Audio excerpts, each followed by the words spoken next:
Hello मेरे प्यारे बच्चों, आज आप कैसे हो? खुश हो ना? बढ़िया। पिछले हफ्ते हमने पाठ 10 हुतुतु हुतुतु पढ़ा था, जिसमें हमने ज्वाला, लीला, हीरा तीन बहनों की कहानी पढ़ी, जिन्होंने बहुत सी रुकावटों के बाद भी कबड्डी सीखी।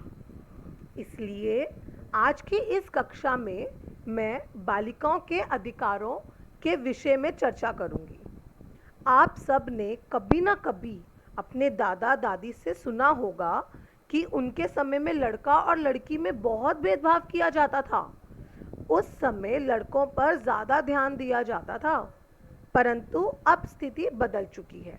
आजकल लड़कियों को बहुत से अधिकार दिए गए हैं, जैसे शिक्षा का अधिकार, अभिव्यक्ति का अधिकार, सूचना का अधिकार, पोषण या आहार का अधिकार, समानता का अधिकार, स्वास्थ्य का अधिकार, शारीरिक शोषण के विरुद्ध अधिकार, स्वतंत्रता का अधिकार, देखरेख और संरक्षण का अधिकार, सांस्कृतिक और शिक्षा संबंधित अधिकार आदि।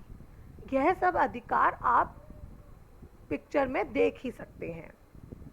अच्छा, एक बात बताइए, जब आप अपने आसपास देखते हैं तो क्या आपको ऐसा लगता है कि लड़का और लड़की के समान अधिकार हैं, विद्यालय में या घर में? चलिए हम विद्यालय में मिलने वाली कुछ सुविधाओं को देखते हैं। सबसे प्रथम, बालिकाओं के लिए छात्रवृत्ति, जो केवल बालिकाओं को ही दी जाती है। नंबर 2, सबके लिए निशुल्क शिक्षा, यह लड़का और लड़की दोनों के लिए है। नंबर 3, आपको मुफ्त अल्पाहार दिया जाता है सभी बच्चों को, और सभी बच्चों को मुफ्त में किताबें और वर्दी दी जाती है। आप सबको अच्छा स्पर्श और बुरा स्पर्श के विषय में पढ़ाया ही होगा, जो कि पॉक्सो एक्ट के अधीन आता है। यह भी लड़का और लड़की दोनों के लिए है। तो हम यह कह सकते हैं कि लड़का व लड़की को समान अधिकार मिले हुए हैं। सही कहा ना मैंने बच्चों? ओके, अब हम चर्चा करेंगे एक लड़की के सबसे महत्वपूर्ण किरदार की, जो है माँ। हम माँ शब्द को परिभाषित कर ही नहीं सकते। माँ हमारी पहली गुरु होती है। वह हमारे लिए सब कुछ करती है, वो भी बिना किसी स्वार्थ के। आप कल्पना कीजिए कि एक दिन आप जागो और आपको अपनी माँ ही ना मिले, तो आप माँ के बिना कैसे कार्य करोगे? बहुत मुश्किल है।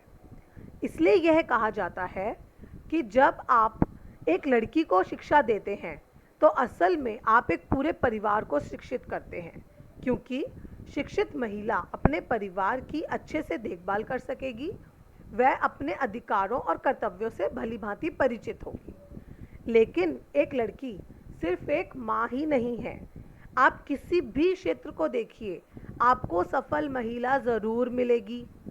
चलिए सबसे पहले हम खेल जगत की कुछ प्रसिद्ध महिलाओं को देखते हैं। नंबर 1, पीटी उषा, जो कि एक धावक है, आप चित्र में देख ही सकते हैं। नंबर 2 पर मैरी कॉम, जो कि मुक्केबाजी करती हैं। इनकी पिक आपने पिछली स्लाइड में भी देखी थी। नंबर 3 पर है गीता फोगाट, जो कि एक पहलवान है, और उनके साथ में पिक है हिमा दास की, जो कि एक धावक है। अब आप पिक में देख सकते हैं सानिया मिर्ज़ा को, जो कि टेनिस खेलती हैं, और साथ में मिताली राज, जो कि एक क्रिकेटर हैं। अगली पिक है साइना नेहवाल की, और पीवी संधू, दोनों ही बैडमिंटन प्लेयर हैं। लास्ट में दीपा करमारकर, जो कि जिम्नास्टिक्स हैं, और दीपिका कुमारी, जो कि निशानेबाजी करती हैं। अब हम दूसरे क्षेत्रों की तरफ देखते हैं।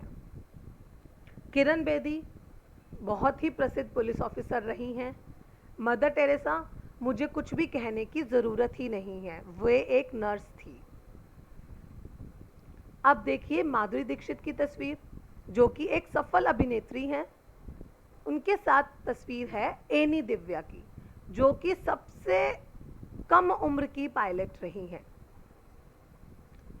अब देखिए लता मंगेशकर की तस्वीर, जो कि एक गायिका हैं। और इंदिरा गांधी जो कि भारत की प्रथम महिला प्रधानमंत्री थी। मेरे प्यारे बच्चों, यह बिल्कुल सही कहा गया है कि लड़की एक परिवार का स्तंभ होती है, इसलिए हम लड़कियों को आगे बढ़ने का भरपूर मौका देना चाहिए। आज के लिए बस इतना ही। धन्यवाद। आपका दिन शुभ हो। बाय बाय बच्चों।